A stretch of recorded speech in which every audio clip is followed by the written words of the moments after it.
আপনার Facebook ID hack করে কি কেউ আপনার কাছে চাঁদা দাবি করছে? আপনার ছবি এআই বা আর্টিফিশিয়াল ইন্টেলিজেন্স দিয়ে এডিট করে ইন্টারনেটে ছড়িয়ে দেওয়ার হুমকি ধামকি প্রদান করছে? অথবা আপনার নামে কি কেউ মিথ্যা সাইবার মামলা দিয়ে আপনাকে হয়রানি করছে?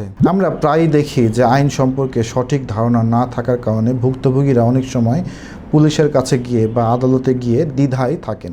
আজকে আমরা সাইবার সুরক্ষা আইন 2026 নিয়ে বিস্তারিতভাবে আলোচনা করব। সাইবার সুরক্ষা আইন 2026-এ কোন কোন কাজকে অপরাধ হিসাবে গণ্য করা হয়েছে এবং সে সকল অপরাধের জন্য কী ধরনের শাস্তির বিধান রয়েছে, এই সকল বিষয় নিয়ে আজকে বিস্তারিত আলোচনা করব। আমি Mohammad Samiul Islam Prince, advocate, Bangladesh supreme court.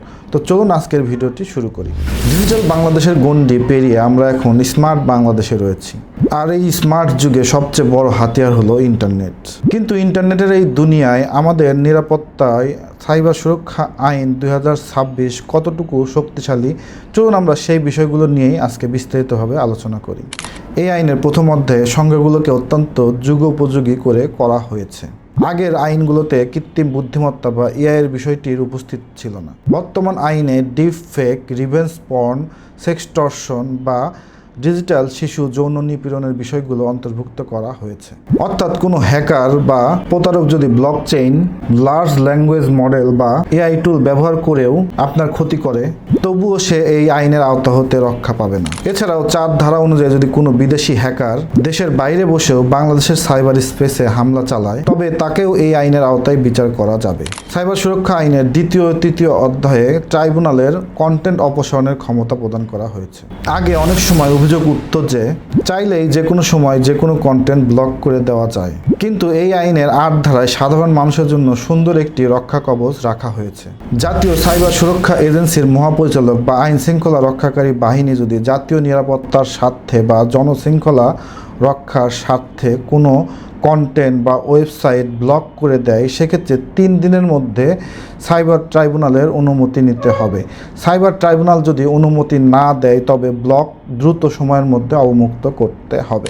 এছাড়াও সাইবার হামলা ঠেকাতে জাতীয় পর্যায়ে এবং গুরুত্বপূর্ণ প্রতিষ্ঠানগুলোতে কম্পিউটার ইমার্জেন্সি রেসপন্স টিম বা CIRT গঠন করা হয়েছে। তো চলুন আমরা এখন হ্যাকিং বা সাইবার প্রতারণা বা সাইবার জালিয়াতির বিষয় নিয়ে আলোচনা করি। সাইবার সুরক্ষা আইনের ধারা 17 এবং ধারা 18-তে হ্যাকিং সম্পর্কে বলা হয়েছে। কেউ আপনার কম্পিউটারে, ল্যাপটপে বা মোবাইল ফোনে হ্যাকিংয়ের মাধ্যমে অবৈধভাবে প্রবেশ করলে তার 1 বছর থেকে 5 বছর পর্যন্ত কারাদণ্ড হতে পারে। আর এই হামলা যদি ব্যাংকের সার্ভার বা জাতীয় ডাটাবেস বা গুরুত্বপূর্ণ তথ্য পরিকাঠামোতে হয়ে থাকে, তবে শাস্তির পরিমাণ 7 বছরের কারাদণ্ড।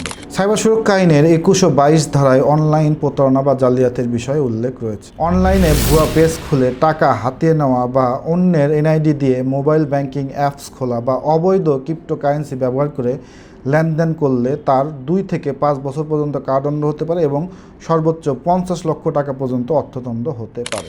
অবৈধ ট্রানজ্যাকশনের জন্য ধারা 24 অনুযায়ী কারাদণ্ড এবং অর্থদণ্ড উভয়ই ভোগ করতে হবে। সামাজিক যোগাযোগ মাধ্যমে সবচেয়ে বেশি যে অপরাধটি সংঘটিত হয় সেটি হচ্ছে ব্ল্যাকমেইলিং।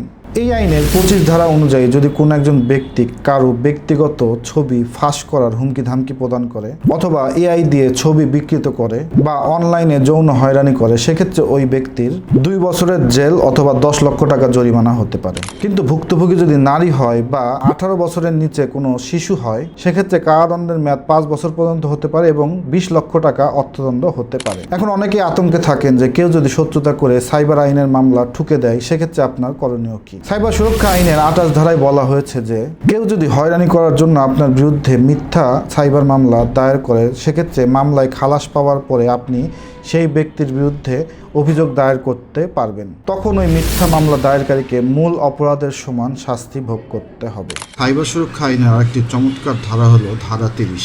ট্রাইব্যুনাল চাইলেই আসামির উপর ধার্য করা জরিমানা থেকে ভুক্তভোগীকে আর্থিক ক্ষতিপূরণ দেওয়ার নির্দেশ দিতে পারেন। সাইবার অপরাধের শিকার হলে ঘাবড়ে যাবেন না। প্রমাণ হিসেবে স্ক্রিনশট ও লিঙ্ক সংরক্ষণ করুন, থানায় জিডি করুন এবং সাইবার ট্রাইব্যুনালে আইনি পদক্ষেপ দিন। তো সুতরাং আমরা আজকে সাইবার সুরক্ষা আইন নিয়ে বিস্তারিত আলোচনা করলাম। ভিডিওটি শেষ পর্যন্ত দেখার জন্য ধন্যবাদ। আসসালামু আলাইকুম।